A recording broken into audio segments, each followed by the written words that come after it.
미북 정상회담 결렬 이후 처음으로 남북관계에 악재가 발생했습니다. 북한이 오늘 개성 남북연락사무소에서 일방적으로 철수했습니다. 일단 남측 인원들은 철수하지 않고 그대로 머물면서 북측의 복귀를 기다린다는 방침입니다. 주요 외신들은 한국의 인내심이 또다시 주목된다고 보도하고 있습니다.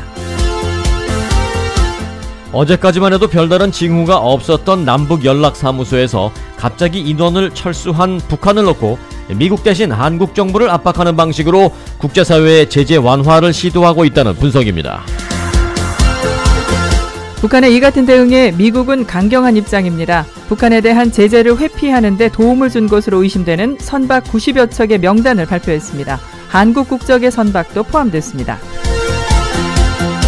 민주당 소속의 알 무라스치 주 의원에 의해서 캘리포니아 주내 모든 학교에서 학생들의 스마트폰 사용을 금지하는 안이 발의됐습니다. LA 카운티 교통국의 전철 노선 추가 계획 안에 LA 한인타운의 올림픽길을 따라 LA 공항까지 지하철을 연결하는 방안이 선택 옵션의 하나로 포함됐습니다. LA 한인타운 또는 인근에 추가로 전철 노선이 들어설지 주목됩니다. 이번 일요일 LA 마라톤이 개최됩니다. 한인 마라토너들을 포함해서 2만 5천여 명의 건각들이 참가합니다. LA 마라톤은 다저스 스테디움을 출발해 차이나타운, 리틀 도쿄와 다운타운을 거쳐 헐리우드, 베벌리 힐스 그리고 웨스트 LA를 지난 뒤에 산타모니카 오션 애비뉴 결승점으로 이어집니다. 오늘 새벽 한국 축구 국가대표팀은 남미의 볼리비아를 맞아서 시종 공격적인 플레이를 펼친 끝에 후반 40분 이청용 선수의 번개 같은 헤딩골로 1대0 승리를 거뒀습니다. 이부진 호텔 신라 사장의 프로포폴 상습 투약 의혹과 관련해 경찰이 해당 병원을 이틀째 방문 조사했지만 병원 측은 자료를 내줄 수 없다고 버티고 있고 원장은 아예 나타나지도 않고 있습니다. 경찰이 강제 수사를 검토하고 있습니다. 아시아나 항공이 회계 감사를 통과하지 못해서 다음 주 월요일까지 주식 거래가 일시 정지됐습니다. 나흘간의 국회 대정부 질문이 오늘 끝난 가운데 고성과 야유, 망신주기는 여전했습니다. 특히 이낙연 총리와 자유한국당 의원들 간의 기싸움, 말싸움, 맞대결이 가장 심했습니다.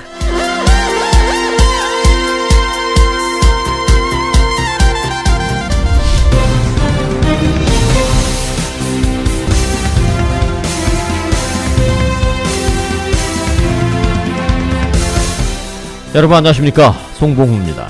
안녕하십니까, 승기선입니다. 2019년 3월 22일 금요일 위코리아 뉴스쇼입니다.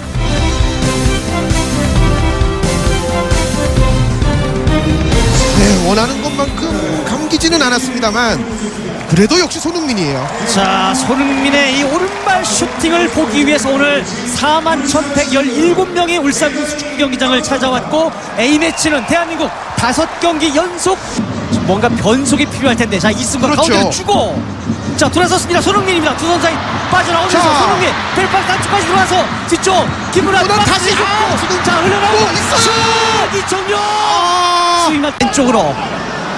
자, 이승우가 왔습니다. 이승우가 움직이다가 크로스까지 헤딩! 이게 또 골키퍼가 지금 잘 나와. 자, 여기서 이승우의 오른발 크로스가 약간 또 황의조 선수 쪽으로 가까웠으면 어떻을까 싶은데요. 자, 정말 아깝습니다. 지금은 골키퍼가 펀칭하는 과정에서 황의조 선수를 이렇게 네, 지금 상당한 타격이 있겠어요. 자, 무릎 네, 무릎 거의 짧게 줍니다. 권창훈이 이어갔습니다. 자, 손흥민 돌아섰고요. 손흥민 진짜 이 정도면 한 골 정도는 나올 법한데요. 홍철의 크로스. 자, 뒤쪽에서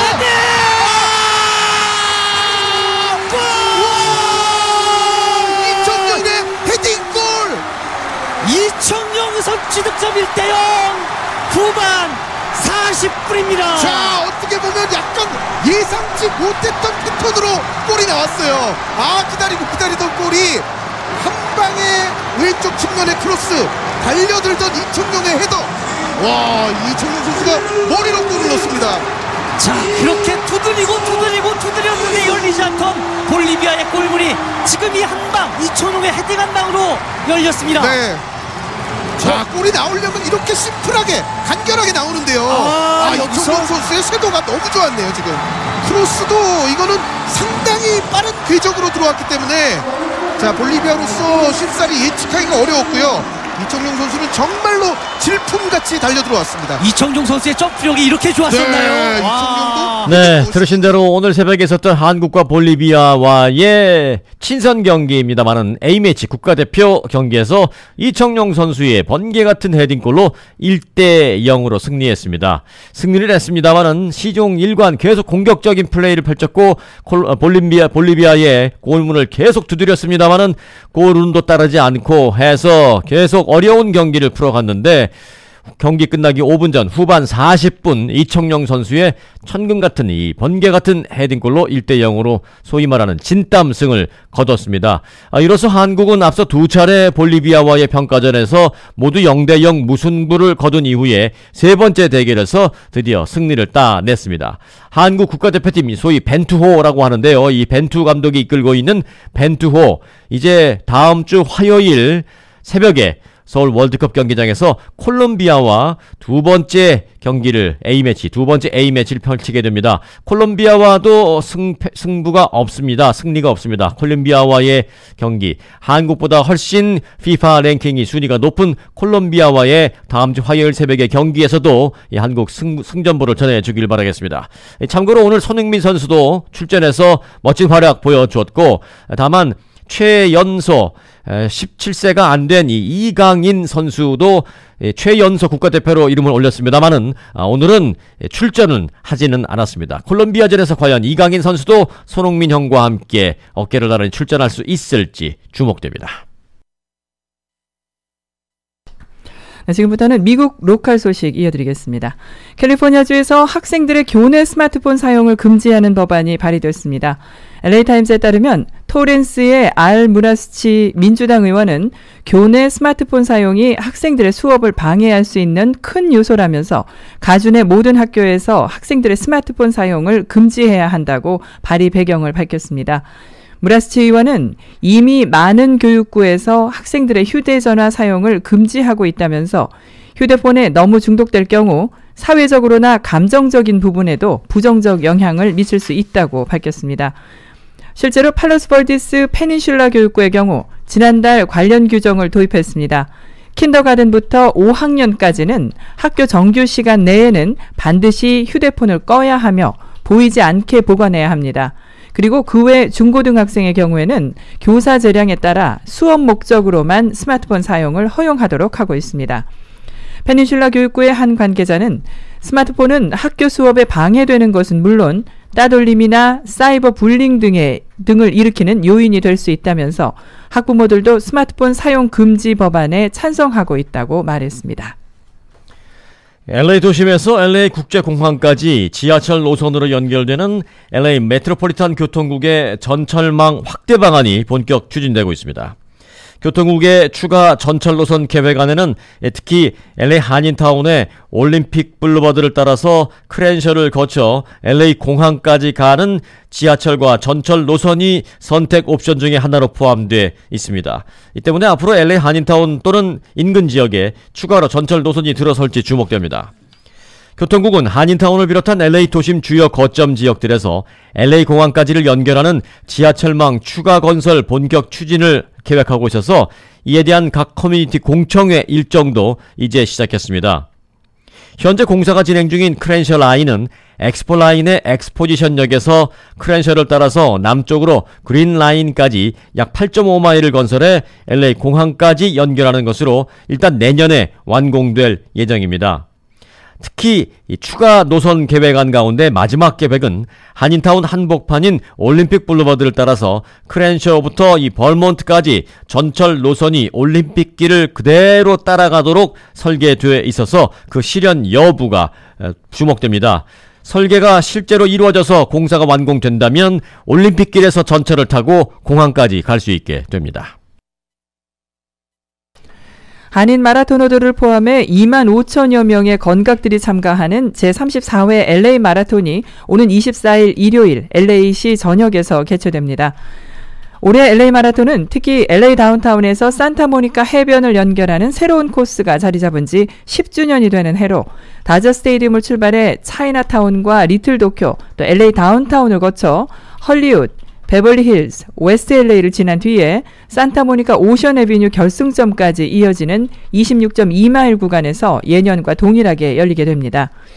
글로벌 스포츠 업체인 스케쳐스가 공식 후원하는 이번 대회에는 많은 한인 마라톤 동호회 소속 한인 마라토너들을 포함해 전 세계 60여 개국에서 온 2만 5천여 명의 마라토너들이 참가해 대대적으로 펼쳐집니다. 한편 대회가 열리는 24일 새벽부터 마라톤 구간을 포함해 LA 한인타운 인근 지역과 다운타운, 베벌리 힐스, 산타모니카 등 LA시 전역의 교통이 새벽부터 전면 통제되거나 일부 제한됩니다. 한인타운 인근 주요 도로의 통제 구간은 헐리우드 지역은 힐헐스트부터 라브레아 사이, 선셋 지역은 에코파크부터 벌즈 사이, 그리고 하일랜드부터 도히니 사이 등입니다. 대회 당일 한인타운 인근 할리우드 지역과 출발지인 다저 스테디엄 인근 지역은 새벽 4시부터 정오까지 통제되며 결승점 인근 지역은 경기 당일 자정부터 오후 5시까지 통제됩니다. LA시 교통국은 24일 새벽 4시부터 대회 출전 마지막 주자가 구간을 통과한 후 거리 청소가 끝나는 이날 오후까지 마라톤 전 구간은 물론이고 인근 지역 도로의 차량 통행과 도로 주차가 금지된다고 밝혔습니다. 미국 역사상 최대 규모의 대학 입시 부정 비리 스캔들에 UC 버클리, UCLA, USC 등 캘리포니아 주요 대학들이 잇따라 연루됨에 따라 캘리포니아 주의회에서 SAT 시험을 대학 입시 평가 기준에서 제외하자라는 움직임까지 추진되고 있습니다. 최근 LA타임즈는 세크라멘토에서 청문회를 갖고 케빈 메카시 주 하원 의원을 비롯한 몇몇 의원들이 제기한 바에 대해서 논의했습니다. 이들은 캘리포니아 내 각 대학들이 신입생 선발 시 쓰는 평가 기준으로 SAT와 ACT 시험을 보는데 이 시험 점수를 제외하고 내신 성적과 과외 활동 그리고 대학의 자체 시험을 통해 학생들을 선발하는 방안을 고려 중이라고 보도했습니다. 이번 대학 입시 부정 비리 스캔들에서 다수의 학생들의 SAT 성적이 조작됐다는 점에 근거해 SAT 성적이 대입의 평가 기준으로 제 역할을 못하고 있다라는 비판입니다. 하지만 일각에서는 또 SAT 성적 없이 고교 GPA 성적이나 과외 활동 등만으로는 학생들을 객관적으로 평가하기 어렵기 때문에 지원자들에게 혼란이 될 수 있다는 지적도 있어서 이 법안이 실제로 발의될 수 있을지 여부는 미지수입니다. UCLA에 이어서 UC 버클리는 이번 대입 부정비리 스캔들에 연관된 주 의원들과 관련해서 UC 대학 측이 이번 사건에 연루된 학생들을 퇴학 조치시키고 이미 졸업한 학생들의 경우 학위를 철회시켜야 한다라는 주장에 직면하고 있습니다. 한편 앞서 이 제넷 나폴리타노 UC 대학 총괄 총장은 이번 초대형 대학 입시 부정 스캔들과 관련해서 UC 대학 전체에 자체적인 내부조사 시행을 하겠다라고 공표한 바 있습니다. 부에나 박씨가 오는 5월 10일까지 로컬 공원에서 무료로 피트니스를 지도하는 킨 액트 프로그램을 실시합니다. 이 프로그램에는 칼스테이트 플럴튼의 신체 운동학 학생들이 참가해 운동하는 방법과 적당한 운동 장비들을 소개하게 됩니다. 이 프로그램이 진행되는 공원은 7225 엘도라도에 위치한 윌리엄 피크 파크에서 매주 월요일 오전 8시부터 10시까지 또 8002에서 8020 사가 스트릿에 위치한 린드버그 공원에서는 매달 두 번째 화요일에 4월 2일, 16일, 30일에 오전 8시부터 10시까지 진행됩니다. 또 9738 호프만 스트릿에 위치한 샌마리노 공원에서는 매달 두 번째 화요일 3월 26일, 4월 9일, 23일에 오전 7시부터 9시까지 진행되고 7171 8가에 위치한 조지벨리스 공원에서는 오전 8시부터 10시까지 등입니다. 문의하실 번호는 지역번호 657-278-8329번으로 하시면 되겠습니다. 미국 제39대 대통령인 지미 카터가 미국에 생존하고 있는 최장수 전 대통령이라는 기록을 경신할 전망입니다. 워싱턴 포스트는 오늘 아침 지미 카터 전 대통령이 오늘 탄생 94년 172일을 맞았다라고 보도했습니다. 얼마 전에 타계한 조지 부시 전 대통령을 넘어서 미국 최장수 전 대통령이 된다고 보도했습니다. 지미 카터 전 대통령은 1924년 10월 1일 조지아주 플레인스에서 태어났으며 해군 장교를 거쳐 조지아주 상원의원과 주지사 등을 역임했습니다. 지미 카터는 55세 때인 1980년 대통령 선거에서 로널드 레이건 전 대통령에게 패한 뒤 고향인 조지아주로 돌아갔으며 이후 세계 평화와 저개발 국가에서의 집짓기 운동 등에 참여해 왔습니다. 그 공로로 2002년 노벨 평화상을 받은 바 있습니다. 또 1994년에는 북한을 전격 방문해 김일성 주석을 만나는 등 북핵 문제 해결과 북미 관계 개선을 위해서 노력해 왔습니다. 한편 생존해 있는 미국의 전직 대통령은 지금 오늘로써 94년 172일, 즉 94살 172일을 맞은 지미 카터 전 대통령을 비롯해 빌 클린턴, 조지 W. 부시, 그리고 버락 오바마 등 4명의 전직 대통령이 생존해 있습니다. 오늘 날씨 전해드립니다. 남가주쪽 오늘 부분적으로 구름 끼겠고요. 어제보다 5, 6도가량 기온 오르겠습니다.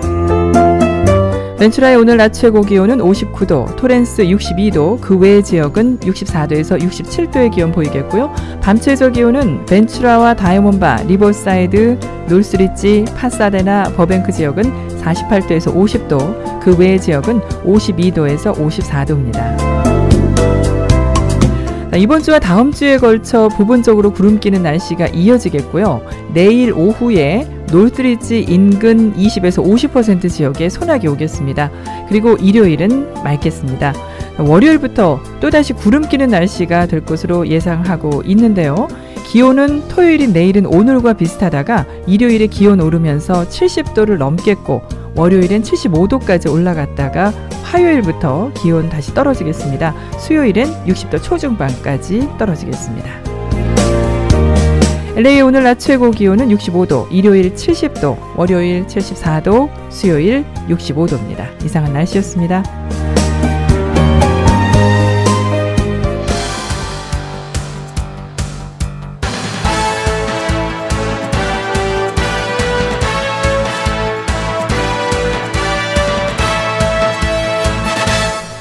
네, 북한 관련 소식입니다. 비핵화 협상을 놓고 북미 간의 신경전이 길어지는가 싶더니 이제 남북 관계에도 빨간불이 켜졌습니다. 북측이 오늘 개성 남북연락사무소에서 일방적으로 인원을 전격 철수시켰는데 상부의 지시에 따른 것이다 라면서 남측의 잔류는 상관하지 않겠다고 통보했습니다. 남북 간 첫 24시간 소통 창구 역할을 하고 있는 개성 공동연락사무소. 북측이 오늘 오전 9시쯤 돌연 북측 인원 전원을 철수한다고 통보했습니다. 평소보다 일찍 접촉을 요구하더니 상부 지시에 따른 것이라며 철수를 통보했다는 게 당국자의 설명입니다. 상부의 지시에 따라 철수한다는 입장을 우리 측에 통보하고 공동연락사무소에서 철수하였습니다. 연락사무소 우리 측 관계자는 북측 인원들이 떠나며 웃는 얼굴로 다시 보자고 했다고 철수 상황을 설명했습니다. 북측은 단 우리 측의 사무소 잔류는 상관하지 않겠다며 실무적 문제는 차후에 통지하겠다고 밝혔습니다. 정부는 북측의 철수 결정에 유감을 표시하고 조속한 복귀를 촉구했습니다. 정부는 북측의 이번 철수 결정을 유감스럽게 생각하며 북측이 조속히 복귀하여 남북 간 합의대로 남북 공동연락사무소가 정상 운영되기를 바랍니다. 또 연락사무소 취지에 맞게 우리 측 인원은 사무소에 계속 상주시킨다는 계획입니다. 당장 이번 주말에도 평소보다 증원된 25명이 개성사무소에 머물 예정입니다. 정부는 북측의 전격적 철수가 남북 간 합의 파기라고는 생각하지 않는다며 예단하지 않고 지켜보겠다고 밝혔습니다. 하지만 남북 간 상시 협상 채널이 갑작스레 끊기면서 당장 이산가족 화상상봉 등 남북 교류 협력 사업에도 차질을 빚을 것으로 보입니다. KBS 뉴스 김민수입니다. 네, 이와 관련해 청와대도 국가안전보장회의 NSC 회의를 열어 후속 대책을 논의했습니다. 자세한 소식 알아봅니다. 네, 청와대는 오늘 오후에 정의용 국가안보실장 주재로 국가안전보장회의 NSC 상임위 회의를 열었습니다. 회의가 끝난 뒤 상임위원들이 남북 공동연락사무소 북측 철수 상황에 대해 협의하고 관련 대책을 논의했다. 이렇게 공개 입장이 나왔는데요.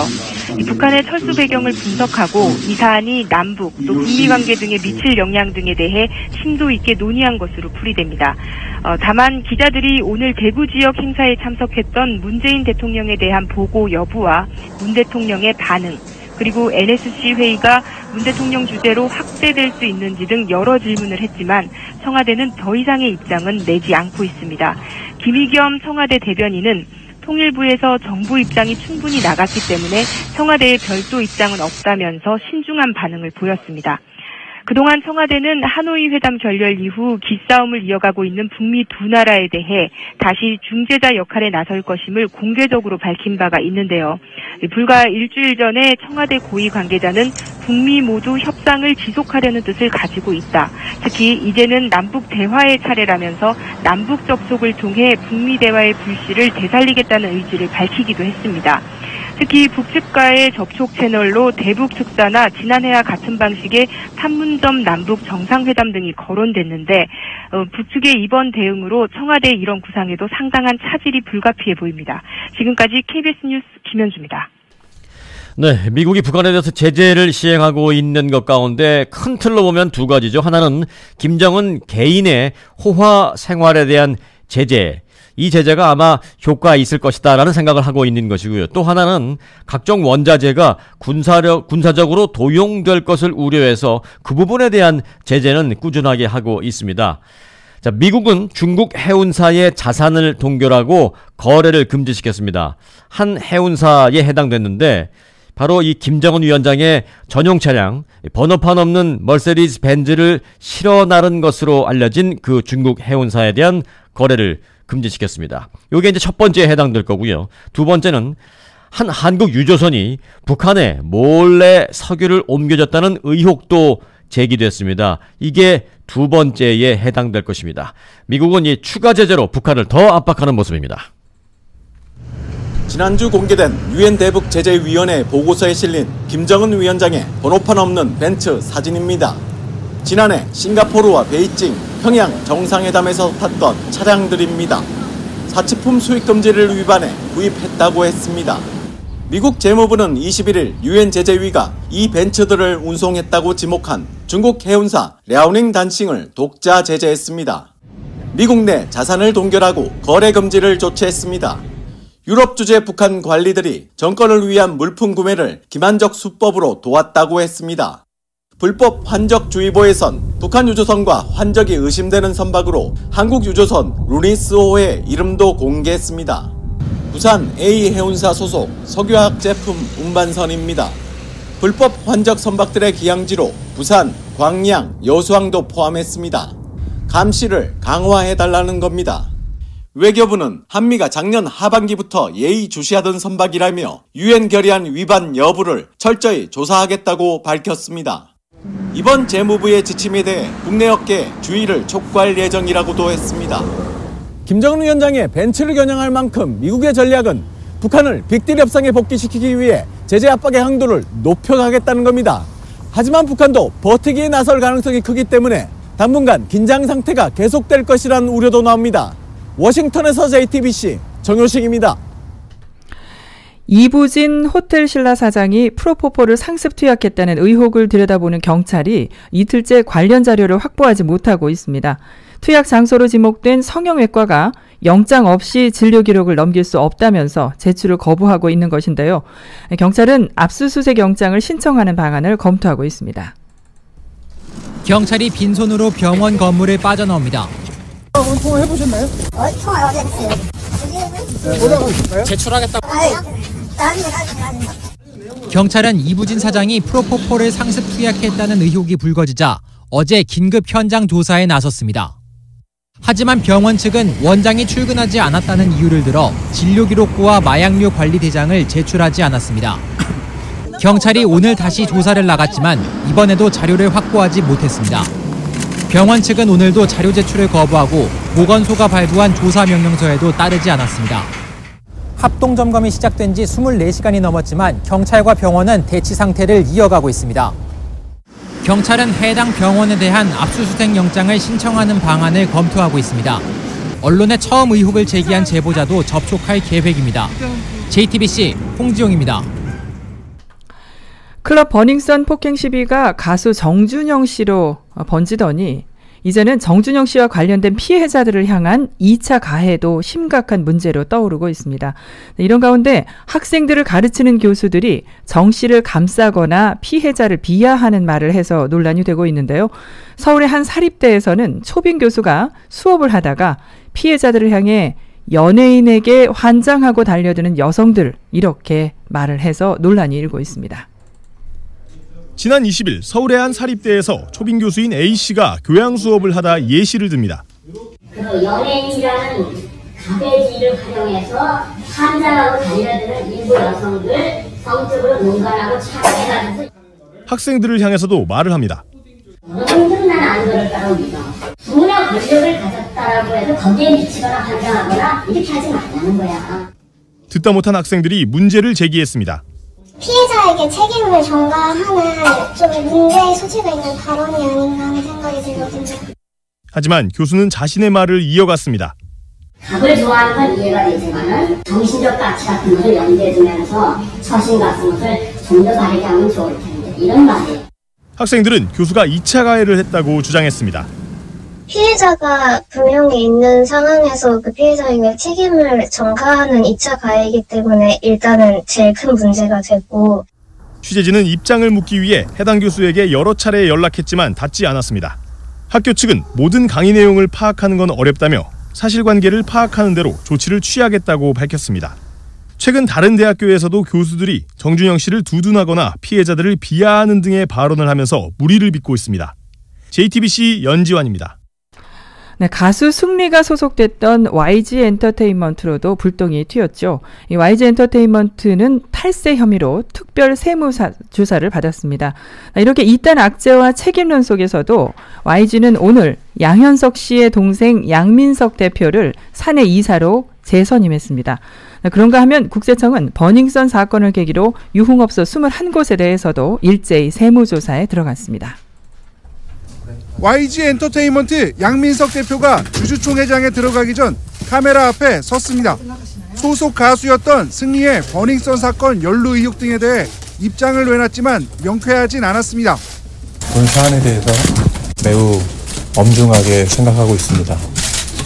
현재 관계기관의 조사도 진행되고 있고 저희는 조사에 성실히 임할 것입니다. 15분 만에 끝난 주총에서 양 대표는 사내이사에 재선임됐습니다. 승리와 관련된 의혹이 잇따르면서 YG 주가는 한 달 새 24% 넘게 떨어졌습니다. 여기에 양현석 씨가 실소유주로 알려진 홍대클럽에 탈세 의혹이 불거지면서 국세청의 특별세무조사도 받고 있습니다. YG 본사 등에 투입된 조사관만 100여 명에 달하는 것으로 알려졌습니다. 국세청은 버닝썬을 포함해 21곳의 유흥업소에 대해서도 일제히 세무조사에 들어갔다고 밝혔습니다. 룸살롱, 클럽, 호스트바 등 전국의 대형 유흥업소가 대상입니다. 이들 업소는 이른바 바지 사장을 내세워 실소유주를 숨기거나 업종을 속여 신고하는 방식으로 세금을 내지 않은 혐의를 받고 있습니다. JTBC 이태경입니다.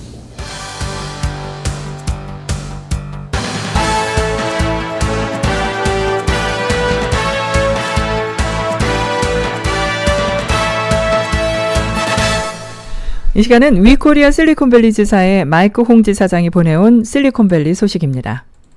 애플 제품을 좋아하시는 마니아들에게는 희소식이 들어왔습니다. 애플이 새 아이패드 에어와 아이패드 미니를 깜짝 발표했죠. 두 제품군 모두 새로운 제품이 오랫동안 출시되지 않은 상황에서 별도 미디어 행사 없이 갑작스럽게 공개됐습니다.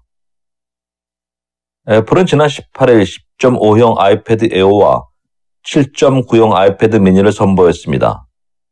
두 제품은 모두 애플 펜슬 1세대를 지원하며 아이폰 XS 시리즈에 들어간 A12 바이오닉 칩을 탑재했습니다. 새 아이패드 에어는 기존 9.7형 아이패드보다 성능은 70%, 그래픽 성능은 2배 향상됐다고 합니다. 또 아이패드 프로 라인업에 적용됐던 트루톤 디스플레이 기술을 적용했습니다. 트루톤 디스플레이는 주변 조명 환경에 맞춰 자동으로 화면색 온도를 조절해주는 기능입니다. 또한 기존 아이패드 프로 10.5용과 거의 같은 디자인을 유지했습니다. 가로 세로 크기와 두께가 동일하며 디스플레이 사양도 같습니다. 일체형 키보드 액세서리 스마트 키보드도 사용할 수 있습니다. 가장 궁금한 부분이 가격일 텐데 아이패드 미니는 $399부터 아이패드 셀룰러 장착 모델은 $529입니다. 10.5인치 아이패드 에어는 $499, 아이패드 에어 셀룰러 모델은 $629로 책정됐네요. 애플 펜슬은 따로 구입해야 되는데 $99입니다. 새 아이패드 미니는 전작 4세대 제품보다 성능은 3배, 그래픽은 9배나 빨라졌습니다. 디스플레이는 25% 더 밝아졌으며 화소 밀도는 아이패드 라인업 중 가장 높은 326ppi 수준으로 업그레이드 됐습니다. 필 실로 애플 월드와이드 마케팅 담당 수석 부사장은 최이상의 크기와 기능 성능을 획기적인 가격으로 제공하는 완전히 새로워진 10.5용 아이패드 에어와 많은 고객에게 사랑받는 간결한 크기의 애플 펜슬 지원, 레티나 디스플레이, A12 바이오닉 칩을 탑재해 대폭 업그레이드된 7.9용 아이패드 미니를 통해 아이패드 제품군은 두 가지 큰 도약을 하게 되었다고 제품에 대한 설명을 합니다. 애플은 지난 2017년부터 아이패드를 두 제품군으로 정리해왔습니다. 가성비를 중시한 $399대와 아이패드와 성능을 중시한 전문가용 아이패드 프로로 아이패드 제품군을 꾸렸습니다. 아이패드 에어는 2014년 출시된 아이패드 에어 2 이후 단종됐으며 아이패드 미니는 2015년 출시된 아이패드 미니 4 이후 업데이트 없이 제품 판매만 유지해왔습니다. 애플이 지금 이 시점에서 아이패드 라인업을 보강한 이유는 아이패드 프로와 아이패드 사이의 라인업 공백을 메우고 아이패드 제품군의 수익을 극대화하기 위한 것으로 분석됩니다. 아이패드 프로와 아이패드는 제품 성능과 가격면에서 간극이 크게 벌어져 있습니다. 아이패드 에어는 이 중간 수요를 공략하는 제품이죠. 아이패드를 사기엔 아쉽고 아이패드 프로를 사기엔 비싸고 성능이 과분한 사용자층의 제품입니다. 2017년에 출시된 아이패드 프로 10.5용의 폼팩터를 재활용하면서 가격을 낮추고 제품 성능을 끌어올려 9.7용 아이패드 시리즈에 만족하지 못했던 소비자들을 끌어들이겠다는 전략입니다. 또 카메라 사양을 낮추고 프로모션 기능을 제거해 프로 제품군과 타겟층이 겹치지 않도록 나누기를 했다고 합니다. 휴대성 면에서도 다양한 화면 크기를 갖춰 사용자들에게 선택지를 넓혀줍니다. 새 아이패드 미니는 아이패드 미니 4가 나온 시점부터 3년이 넘어 출시됐지만 동일한 디자인을 유지하고 있습니다. 9.7용 아이패드 시리즈가 아이패드 에어 1 디자인을 그대로 가져온 것과 마찬가지이죠. 지난해 아이패드 프로 3세대가 출시되면서 사용 편의성을 높인 애플 펜슬 2세대가 나왔지만 이번 아이패드 에어와 미니는 애플 펜슬 1세대를 지원합니다. 또 USB-C 타입을 지원하는 아이패드 프로와 달리 라이트닝 포트를 지원해 기존 액세서리들 그대로 이용할 수 있습니다. 이번 새로운 아이패드 에어와 미니는 애플이 아이패드 수익을 극대화해 줄 것으로 보입니다. 실리콘밸리에서 마이콩이었습니다.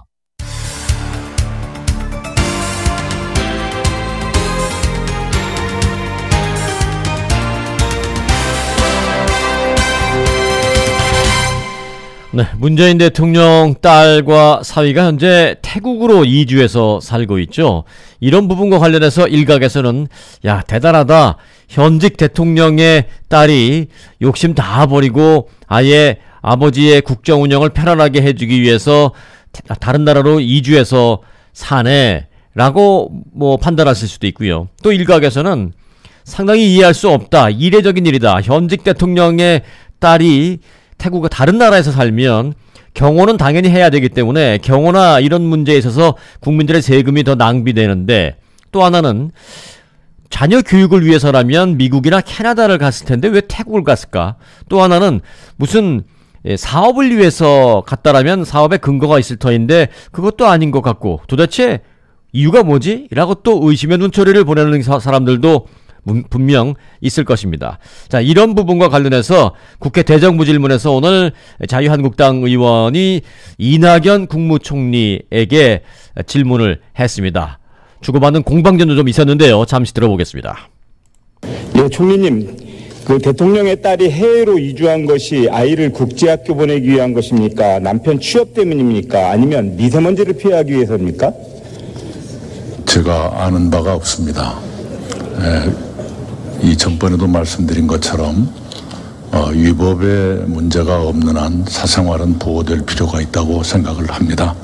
과거에 박정희 대통령 시절에 그 영애께서 프랑스에 유학을 했고 노무현 대통령 시절에 그 아드님께서 중국에 가셨는데요. 그때 이렇게 문제되지는 않았다고 생각합니다.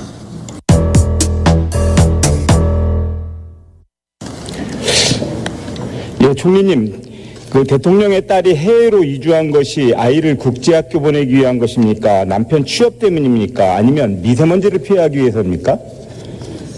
제가 아는 바가 없습니다.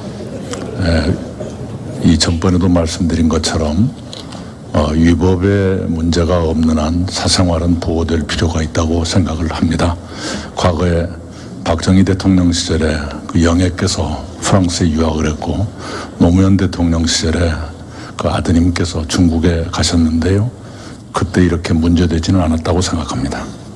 아니, 대통령 그 가족들의 사생활을 감시하라고 민정수석이 있는 거 아닙니까? 그리고 현직 대통령의 직계 가족이 슬그머니 다른 나라로 이주하는 것 매우 특이하고 놀라운 일입니다. 게다가 국민적 의혹이 발생했는데 왜 시원하게 말해주지 않습니까? 무슨 이유라도 있는 겁니까?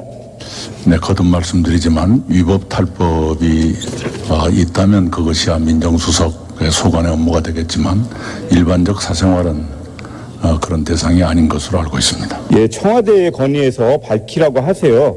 그리고 대통령 친인척에 대해서 다시 또 다른 한 가지를 말씀드리겠습니다.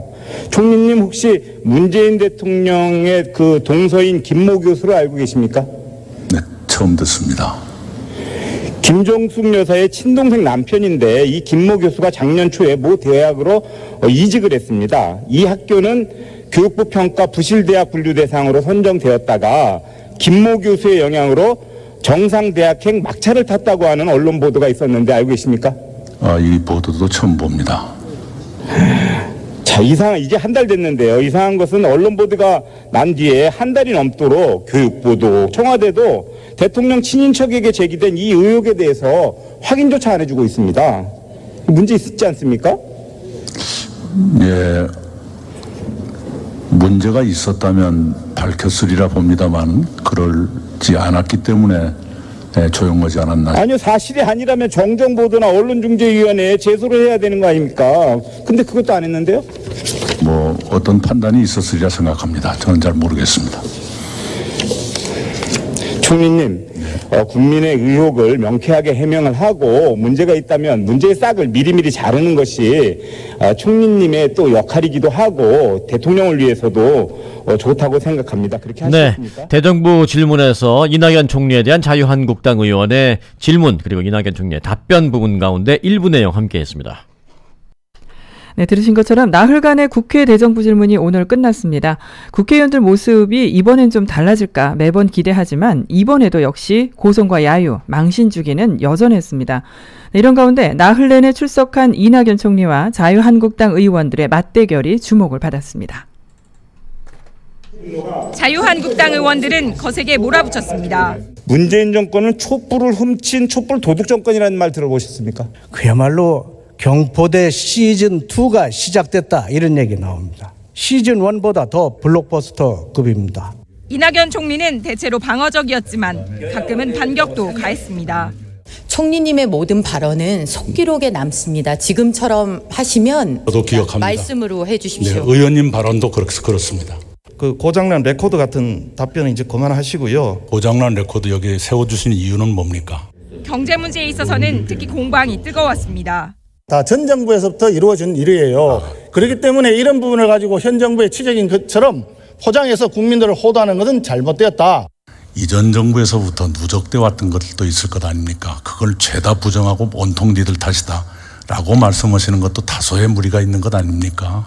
대정부 질문 나흘, 창과 방패의 대결은 뜨거웠지만 가장 중요한 것은 국민들의 눈높이였습니다. 최저임금 인상에는 명암이 있습니다. 그 점에 대해서 뼈아프게 생각하고 대단히 죄송스럽게 생각합니다. JTBC 박유미입니다.